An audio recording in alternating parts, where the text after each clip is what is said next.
नमस्कार मित्रों, मैं हूं आपका मित्र उमेश महादोशी। अभिराम वाणी पर आपका हार्दिक स्वागत है।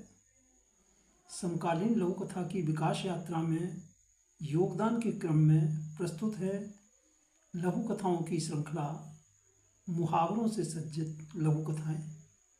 इस श्रृंखला में उन लघु कथाओं को प्रस्तुत किया जा रहा है जिनमें किसी न किसी रूप में एक या अधिक मुहावरों का उपयोग किया गया है। इस कार्यक्रम में प्रत्येक रविवार को एक या दो लघु कथाएं प्रस्तुत की जा रही हैं। नई पीढ़ी की लघु कथाएं कार्यक्रम के स्थान पर मुहावरों से सज्जित लघु कथाएं कार्यक्रम अगली सूचना तक जारी रहेगा। यद्यपि इस श्रृंखला का उद्देश्य लघु कथा साहित्य में कहावतों और मुहावरों के उपयोग को रेखांकित एवं प्रोत्साहित करना है, तथापि हमारा प्रयास है कि मुहावरों से सज्जित लघु कथाएं सामान्य लघु कथा की विशिष्टताओं से संपन्न होने के साथ सामान्य पाठक की समझ और पसंद भी बन सकें। तो प्रस्तुत है मुहावरों से सज्जित लघु कथाएं कार्यक्रम की आज की प्रस्तुति। आज की प्रस्तुति में शामिल हैं दो लघु कथाएं।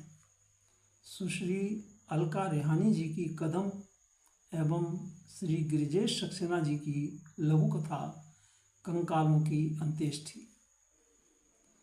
दोनों लघु कथाओं का वाचन उमेश महादोशी यानी मेरे द्वारा किया जा रहा है। ये लघु कथाएं मुहावरों से सज्जित लघु कथाओं के संकलन काम जो आवे कामरी में शामिल हैं। तो पहले प्रस्तुत है सुश्री अलका रेहानी जी की लघु कथा कदम। प्रिया ने घर में घुसते ही बैग एक तरफ रखा और दादी से लिपट गई। अचानक प्रिया को देखकर दादी खुशी से फूली नहीं समा रही थी। कान पकड़ते हुए बोली, 4 महीने हो गए, आज फुर्सत मिली है, ईद का चांद हो क्या? प्रिया कहने लगी, ओह दादी, मेरी प्यारी दादी, अब तो मैं कुछ दिन आपके साथ रहूंगी, आपकी शिकायत भी दूर हो जाएगी। दादी के दोबारा कहने पर प्रिया ने कहा, जब आपके दामाद मिलेंगे तब उन्हें डांट पिलाइएगा। उनके आजकल में इतने दिन गुजर गए, ऑफिस से छुट्टी नहीं मिल रही थी, अकेले इतनी दूर आने की हिम्मत नहीं कर रही थी। आज भी उनका वही काम आड़े आ रहा था। इस पर दादी ने कहा, अब हर समय आदमी काम नहीं छोड़ सकता, वो नहीं आ सकता तो क्या तुम भी नहीं आओगी? ये तो वही बात हुई ना, ना नौमन तेल होगा ना राधा नाचेगी। कभी न कभी स्वयं हिम्मत करनी पड़ती है, हिम्मत मर्द मदद ए खुदा। वही तो दादी, आज मैंने इस कहावत पर अमल कर ही लिया। प्रिया की इस बात पर दोनों खिलखिलाकर हंस पड़ी। इतने में माँ की आवाज़ आई, आ जाओ सब, नाश्ता ठंडा हो रहा है। चाय पर दादाजी भी हाजिर थे। वो भी खुश हो गए प्रिया को देखकर। चाय पीकर प्रिया ने सबके लिए उपहार निकाले। दादी ने अपनी नीले रंग की साड़ी देखकर कहा, मुझे इस उम्र में यह रंग, सबसे मजाक उड़वाओ, बूढ़ी घोड़ी लाल लगाम। बोलने की बारी अब दादाजी की थी। किसी की क्या मजाल जो ये कह सके, मेरी प्यारी बुढ़िया को।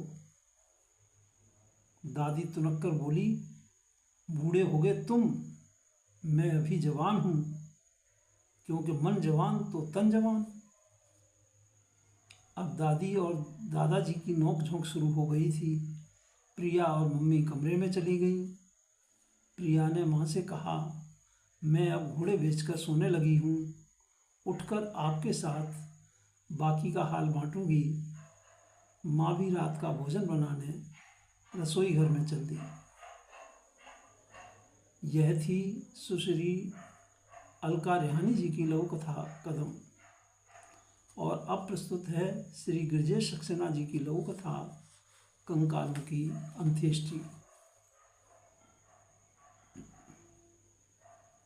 आज भाई साहब आए थे दिया की शादी का कार्ड लेकर। तो फिर क्या, कार्ड दिया, मिठाई का डिब्बा दिया, मांग कर कॉफ़ी पी, काफ़ी देर तक शादी की तैयारियों की बात करते रहे। शादी में शिरकत को बार बार बोल रहे थे। अच्छा, कोई टेंशन, कोई पछतावा, मलाल? No tension. काहे का पछतावा, कैसा मलाल? उनने जो किया जानबूझकर किया, होशो हवास में किया। फिर क्या, तुमने कुछ कहा नहीं उनने जो किया उसके बारे में? नहीं, मैंने क्या कहना था उनसे। एक तो बहू हूँ, छोटी हूँ, मेरे अपने संस्कार हैं, मान्यताएं हैं।